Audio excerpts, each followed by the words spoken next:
She said, "Don't propose. My friends would mock the ring you could afford." So I didn't. 1 year later, I proposed to her coworker with a $10,000 ring in the same place. She was sitting 3 tables away. I'm 29M. My girlfriend at the time, ex now, was Mallory, 28F. We'd been together just over 3 years when this started, living together for one. On paper, it was stable. Good jobs. Shared rent. Weekend routines. The kind of relationship people assume is heading toward a ring. Mallory liked to remind me she had taste. Not preferences, taste. She corrected servers. She returned gifts in front of people. She talked about money like it was a personality trait. Early on, I thought it was confidence. Later, I realized it was judgment wearing nice shoes. The comments crept in slowly. About my car being temporary. About my watch looking aspirational. About how her friends' boyfriends were already established. She never yelled. She never demanded. She just smiled and said things that landed a half-second too late, like you didn't realize you'd been insulted until you were already apologizing. Around our 3rd anniversary, I started thinking seriously about proposing. Not impulsively, methodically. Budget spreadsheets. Savings goals. Quiet research late at night. I wasn't rich, but I was responsible. I wanted something meaningful, not flashy. I even found a small jeweler who talked more about craftsmanship than carats. One night, I floated the idea. Nothing dramatic. Just a someday soon kind of conversation while we were on the couch. She laughed. Not cruelly, worse. Amused. "Don't," she said, still smiling at her phone. "Don't what?" I asked.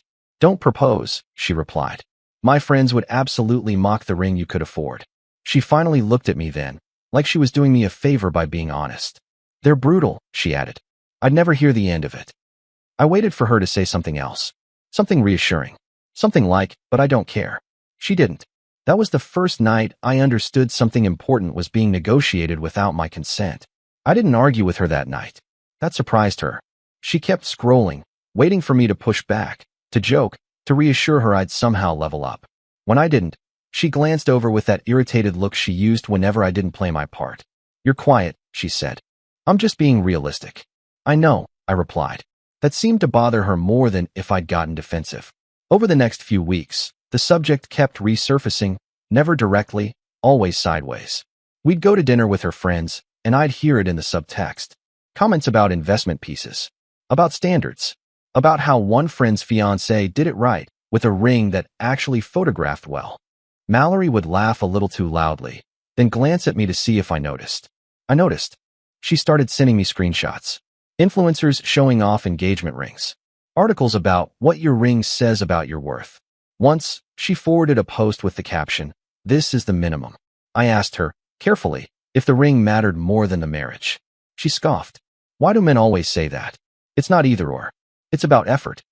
Effort, apparently, had a price tag. A few months later, she asked if I was still thinking about proposing. I said I was. "Good," she said. "Just don't embarrass me." That sentence stuck. I started saving anyway. Not aggressively, just responsibly. But something shifted. Every time I looked at rings, I heard her voice. Not excitement. Anticipation of judgment. I realized I wasn't imagining proposing anymore. I was imagining fallout.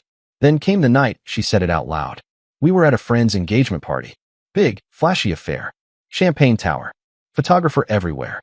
Mallory leaned over during the speeches and whispered, "See? This is how it's supposed to look." Later, on the ride home, she sighed and said, "Honestly, I'd rather wait than end up with something sad." I asked what she meant. She rolled her eyes. "You know, a placeholder ring." Placeholder. Like I was temporary too. That was the night I stopped planning a proposal. I didn't tell her. I didn't announce it. I just quietly opted out. She mistook my silence for obedience. And for a while, I let her. Because sometimes the most important decisions aren't loud, they're patient.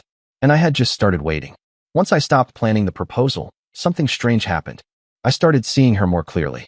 Without the mental countdown to an engagement, I noticed how often Mallory compared our life to other people's highlight reels. How every dinner out was ranked. How every purchase came with commentary about whether it kept up.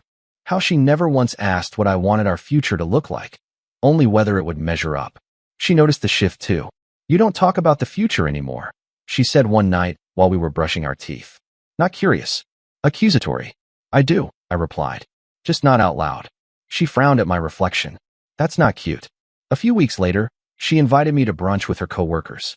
I'd met them before in passing, polite, surface-level conversations. This time was different. There was a woman there named Claire. Early 30s, sharp without being sharp-edged. She laughed easily, asked questions, and actually listened to the answers. We ended up talking about work for most of the meal, same industry, different roles. It felt easy. Mallory noticed. On the drive home, she was quiet. Then she said, "You were flirting." "I was talking," I said. "Well, don't," she snapped. "It's embarrassing." That word again. Over the next few months, the relationship coasted. No big fights. No big affection either.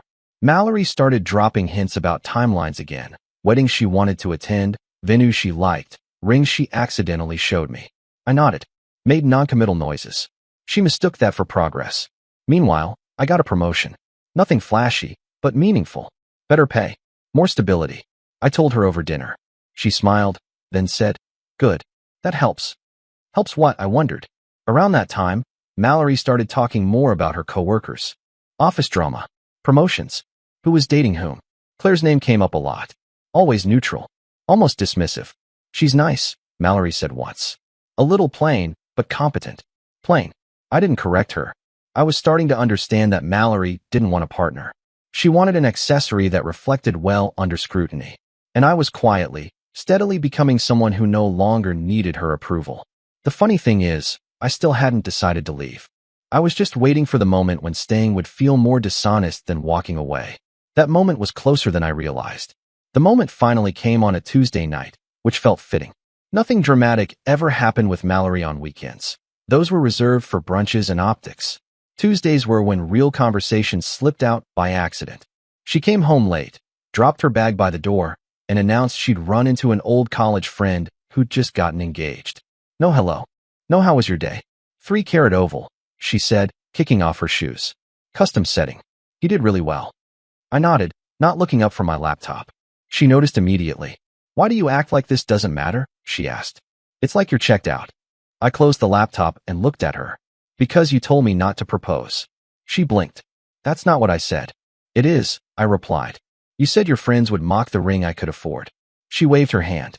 "I was being practical. I was saving you from embarrassment." "Mine," I said. She sighed, exasperated.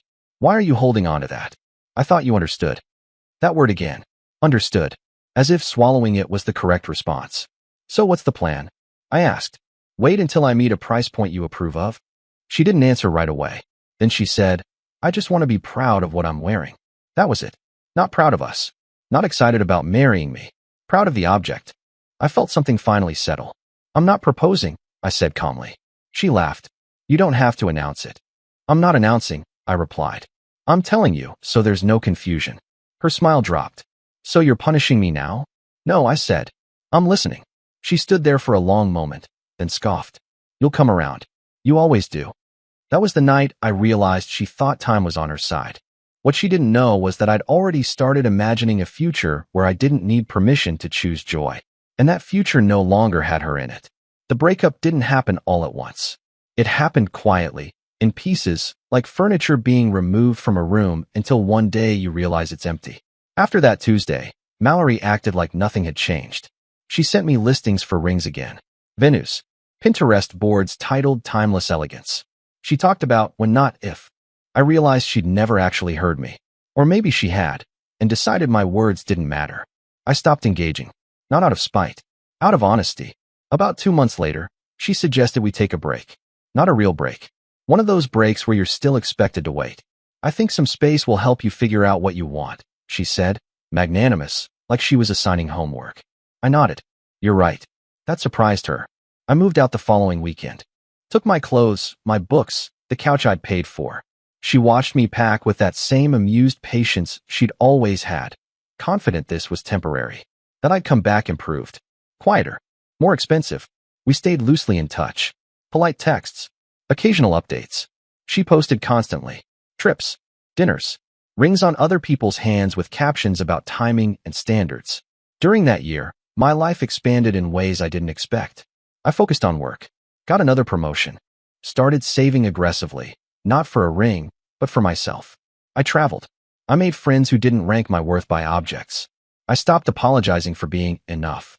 And then, one afternoon, I ran into Claire again. Same easy conversation. Same genuine curiosity. This time, coffee turned into dinner. Dinner turned into weekends. No commentary. No comparisons. No pressure. When I mentioned my past, she didn't flinch, just nodded like she understood what respect should feel like. A year after Mallory told me not to propose, I realized something quietly beautiful. I wanted to. Not because I was supposed to. Not to prove anything. Because this time, it felt like an invitation, not a test. So I went back to that small jeweler. This time, I didn't ask what I could afford. I asked what would last. And I knew exactly where I'd propose. The place Mallory once told me was perfect for photos. She just never imagined who'd be standing there. I didn't rush the proposal. That surprised me too. With Mallory, everything felt like a countdown. How fast I could get somewhere acceptable. How quickly I could prove myself worthy of being chosen. With Claire, there was no timer. Just momentum. The quiet kind that builds because nothing is being forced. I saved for months. Not because anyone told me to, but because I wanted to. I wanted the ring to feel intentional, not defensive. When I finally set the budget, $10,000, it wasn't about flexing. It was about choosing something that reflected how solid everything felt now. The jeweler remembered me.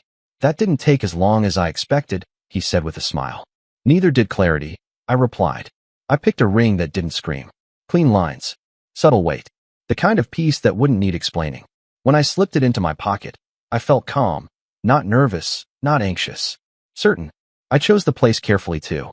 The same restaurant Mallory once declared perfect for photos. The one she said would make an engagement feel real. Outdoor seating. Soft lighting. Always crowded on weekends. I made the reservation for a Friday night. Claire thought we were just going to dinner. The night of the proposal, everything went smoothly. Conversation flowed. Food arrived hot. The air felt light. When I stood up and pulled the ring out, there was no script running through my head, just presence. She said yes before I finished asking. Applause broke out from nearby tables. Someone cheered. A server smiled. That's when I saw her. 3 tables away. Mallory. She was sitting with 2 friends, mid-laugh, wine glass in hand, until her eyes landed on me. On the ring. On Claire's hands covering her mouth in shock. On the moment she once told me not to create. The color drained from her face. Our eyes met for half a second. That was all it took. I didn't smirk. I didn't wave. I turned back to my fiancé. And for the first time, I understood how powerful it is to choose someone who never made you feel like you had to earn the right to be loved. I didn't tell Claire about Mallory being there. Not that night. Not on purpose. The moment wasn't about anyone else, and I wasn't going to let an old ghost reach into something that finally felt clean. But Mallory noticed. I know she did, because my phone buzzed before dessert even arrived. A text. From a number I hadn't saved anymore, but didn't need to. Is that you? I didn't respond. Claire was still floating, turning the ring under the table light, laughing at nothing, asking me if this was real for the 5th time. Watching her felt grounding, like standing on solid ground after years of sand. When we left, I felt eyes on my back. I didn't turn around. The next morning, the messages started. First was curiosity. I didn't know you were seeing someone seriously. Then disbelief. That ring looked expensive. Then confusion, sharpening into something else. I thought you said you weren't ready. That one almost made me laugh. By the afternoon, the tone shifted. So that's it.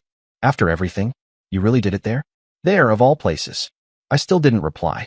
Later that night, Claire noticed something was off. Not because I was distant, because I was quieter than usual. Old history, she asked gently. I nodded. Yeah, but it's done. She didn't push. She just squeezed my hand and said, I'm really glad you chose me. That sentence landed heavier than she probably realized. Because with Mallory, everything felt conditional. With Claire, it felt mutual. The next day, Mallory called. I didn't answer. She left a voicemail. Long, unsteady. She talked about timing. About growth. About how she never said no forever. About how she thought I understood the pressure she was under. Pressure from whom was never clarified. Then she said the line I didn't expect. I didn't think you'd ever actually give that ring to someone else. That told me everything. She hadn't wanted me to propose later. She wanted me to wait indefinitely. And watching me choose someone else, choose joy, had shattered the illusion that she was the prize at the end of the road. For the first time, I didn't feel anger toward her. Just distance. The kind you feel when something no longer has access to you. And I knew this story wasn't over yet. Because Mallory wasn't done trying to rewrite it. Mallory didn't wait long before trying a different tactic. 3 days after the proposal, she showed up at my office. Not storming in. Not crying. Composed. Polished. Dressed the way she always did when she wanted to be taken seriously. Tailored coat. Perfect hair. Neutral makeup that said I'm doing fine even when she wasn't. The receptionist called me and asked if I knew a Mallory. I did. Unfortunately, I met her in the lobby. She smiled when she saw me, like we were old friends who'd just run into each other at the grocery store. Wow, she said, eyes flicking immediately to my hand. So it's real. It is, I replied. She nodded slowly. I just wanted to talk. Not fight. Not make a scene. We stepped outside. She crossed her arms, a familiar posture. I don't understand how you went from not ready to this, she said. With her. I kept my voice calm. I didn't go from not ready. I went from not respected. She laughed lightly. Oh, come on. You know I was pushing you because I believed in your potential. That's not belief, I said. That's pressure. Her smile slipped. So now I'm the villain? No, I replied. You're just not the partner. That hit harder than I expected. I saw it in her face. She took a step back like the words had weight. I never said I wouldn't have said yes, she said quickly. I just wanted it done right. I know, I said. And that's the problem. She scoffed. So you spend 10 grand on a ring for a woman who barely knows you? I smiled. She knows me well enough not to measure me by it. That's when her voice cracked. You did this to hurt me. No, I said. I did this because I was finally loved without conditions. She stared at me for a long moment, then shook her head. You'll regret it. Maybe she believed that. But as I walked back inside, my phone buzzed with a photo from Claire, her hand, my ring, sunlight catching just right. I didn't feel regret. I felt relief. And Mallory, standing alone on the sidewalk, finally looked like someone watching a life move on without her. There were only 2 parts left to this story, and neither of them included going back. After Mallory showed up at my office, the tone shifted everywhere else. Mutual friends who hadn't spoken to me in months suddenly reached out. Casual messages. Hope you're doing well. Crazy running into Mallory the other night. I could feel the information circulating, getting revised in real time. Stories changing shape depending on who was listening. Mallory, apparently, was not handling it well. I heard through the grapevine that she'd left the restaurant early that night, that she'd cried in the bathroom, that she'd told her friends she felt humiliated, not because I'd moved on, but because I'd done it publicly, in the same place, with a ring that erased every argument she'd ever made about money, readiness, or effort. That detail mattered to her more than anything. She texted me again late one night. I never said you couldn't afford something nice. I just wanted you to grow first. I stared at the message for a long time. Then I typed back one sentence. I did. She called immediately. I didn't answer. She left another voicemail, her voice tight, trying to sound composed.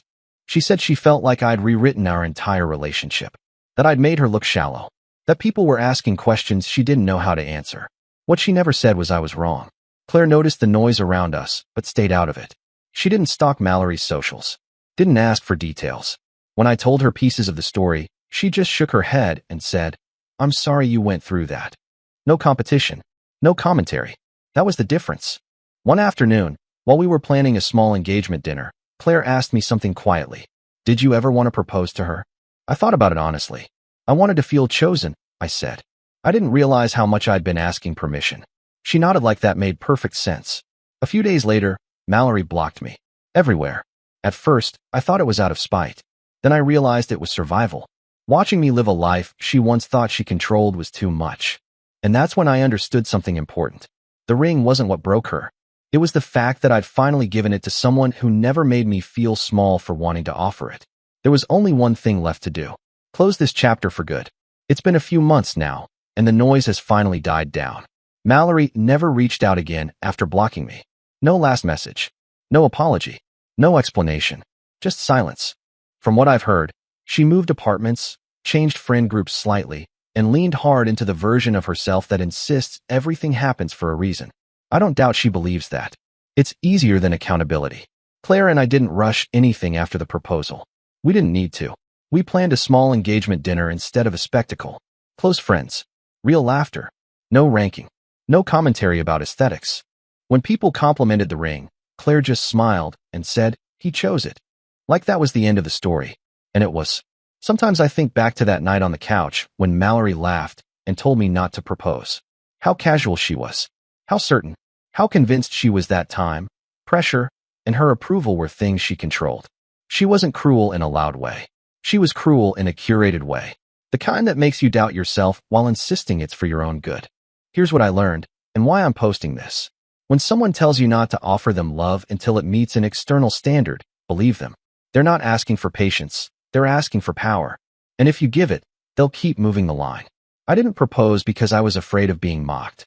I proposed later because I finally met someone who would have been happy with a ring pop if it came with sincerity. The irony isn't lost on me that Mallory saw the proposal she wanted, just not with her. But that wasn't revenge. That was consequence. If you're sitting in a relationship where your effort is being priced, ranked, or compared, pause. Ask yourself who benefits from you waiting. Ask yourself who decides when you're enough. Sometimes the most satisfying ending isn't proving them wrong. It's choosing someone who never made you feel wrong to begin with. Thanks for reading.